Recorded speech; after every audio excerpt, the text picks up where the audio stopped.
بسم اللہ الرحمن الرحیم۔ پورا قرآن تو بہت بڑی بات ہے۔ اگر کوئی قرآن کی ایک آیت کو بھی سمجھ لے تو وہ ابو ذر غفاری بن جاتا ہے۔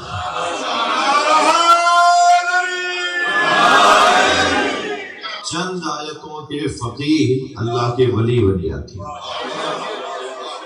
یعنی کوئی ایک آیت احادیث ہیں جو میں آپ کے سامنے رکھتا ہوں۔ ایک شخص آتا ہے اور کہتا ہے کہ میں نے اپنے اونٹ کے گھٹنے میں عقال باندھی ہے، کچھ ہے بے چین، کھول کے بھاگ جائے گا، مجھے کھڑے کھڑے بتائیے کہ اسلام کیا ہے، میں بیٹھ نہیں پاؤں گا۔ نبی سے کہہ رہا ہے، سرکار اپنی محفل میں تشریف فرمائے، کہتا ہے میں نے اپنے اونٹ کے گھٹنے میں عقال باندھی ہے، وہ رسی باندھ، یا عرب بھی اپنے سر کے اوپر رکھتے ہیں، وہ رسی سر پہ رومال کے اوپر رکھتے ہیں، اسے عقال۔ کسی کی عقل تو اللہ بنا کے بھیجتا ہے،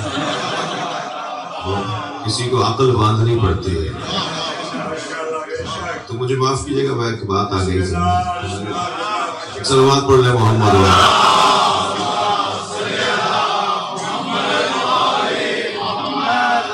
وہ کہنے لگا میں ایسے کر کے آیا ہوں، یہ اونٹ میرا بھاگ جائے گا، مجھے ٹائم نہیں ہے، کھڑے کھڑے بتائیے اسلام۔ سرکار نے فرمایا فَمَن يَعْمَلْ مِثْقَالَ ذَرَّةٍ خَيْرًا يَرَهُ وَمَن يَعْمَلْ مِثْقَالَ ذَرَّةٍ شَرًّا يَرَهُ فَمَن يَعْمَلْ مِثْقَالَ ذَرَّةٍ يَرَهُ۔ ایک ذرے کے برابر بھی جو خیر کرے گا اسے وہ خیر نظر آئے گا، جو ایک ذرہ برابر بھی شر کرے گا اسے وہ شر نظر آئے گا۔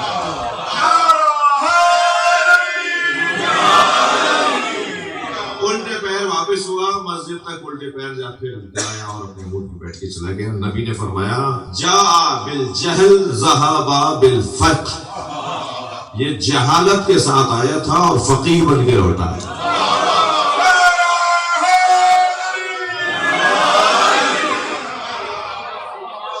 ایک آیت بھی انسان کو فقیہ بنا سکتی ہے۔ بہت اچھی اچھی سینریاں ہم نے اپنے گھروں میں لگائی ہوئی ہیں، بڑے خوبصورت خوبصورت توغرے لگائے ہوئے ہیں۔ قرآن کی کچھ آیتوں کو بھی فریم کروانے کی ضرورت ہے۔ اگر کوئی کیسا آپ لوگ بھائی قرآن لٹکانے کی باتیں کر جانتے ہیں، آپ تو نہیں بولیں گے مگر ویڈیو پتہ نہیں کہاں جا رہی ہے، تو کوئی کہے گا جی مولانا قرآن لٹکانے کی بات کرتے ہو، بھائی سونے کا ٹکڑا بنوا لو، سونے کا فریم بنوا کے اس میں قرآن لکھ لیا جائے، اور اس آیت کو جو روزانہ ہمارے اوپر اثر کرے۔ سورہ تکویر کی ایک مشہور مختصر آیت، فَأَيْنَ تَذْهَبُونَ، کہاں جا رہے ہو، پوری آیت ہے، کہاں جا رہے ہو؟ قرآن ہم سے پوچھ رہا ہے کہاں جا رہے ہو؟ جانے کا جواب ہے تو جاؤ، ورنہ کہاں جا رہے ہو؟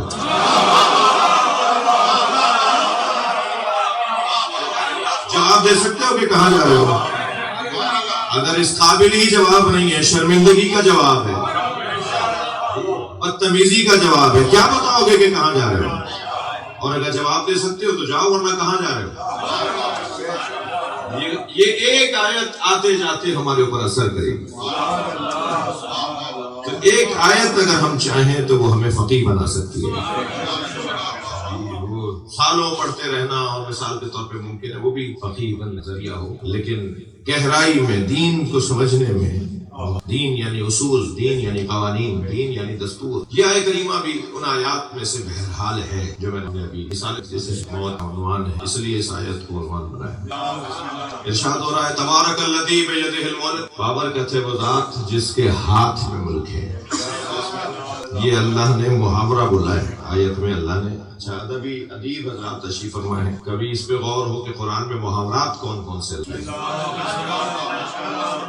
ان محاوروں میں ایک محاورہ یہ ہے تبارک الذی بیدہ الملک، بابرکت ہے وہ ذات جس کے ہاتھ میں نہیں۔ کیوں اتنی بڑی بڑی باتیں ہاتھ میں، کیوں اتنی لمبی لمبی تقریر کر رہے ہو؟ تمہارے ہاتھ میں کیا ہے؟ تم کیا کر سکتے ہو؟ ہم محاورتاً کہتے ہیں تم کیا کر سکتے ہو، اس کو کہتے ہیں تمہارے ہاتھ میں کیا ہے۔ ایسے اللہ کہہ رہا ہے بابرکت ہے وہ ذات جس کے ہاتھ میں ملک ہے۔ بھائی صلوات پڑھ لیں محمد والے۔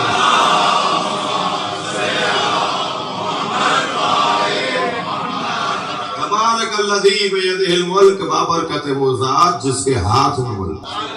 اچھا میں تو جب تک خود لطف لیتا نہیں ہوں لطف منتقل نہیں ہوں، اور ایسے جلدی جلدی سے گزر جانا بھی بہت اچھی بات نہیں ہے۔ وہ جس کے ہاتھ میں ملک، ہاتھ میں ملک ہے، ہاتھ 5 انگلیاں 14 پورے،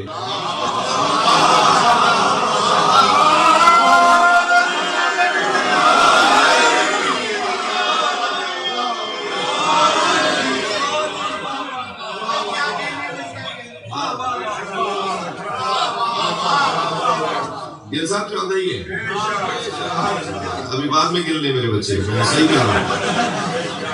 14 پور میں 5 انگلیوں میں 14 پور میں، یہ اللہ کی نشانیاں ہیں۔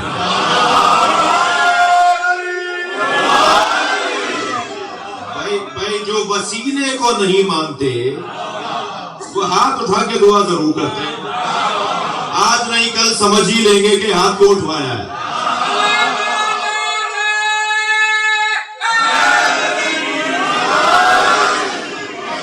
کبھی تو سمجھیں گے۔ صلوات پڑھیں محمد وآلہ۔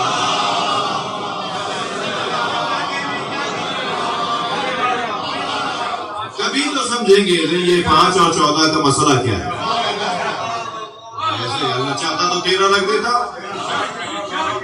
ہر انگلی میں 3 ہے تو انگوٹھے میں بھی 3 رکھ دیتا، مگر 14 کیسے پورا ہوتا؟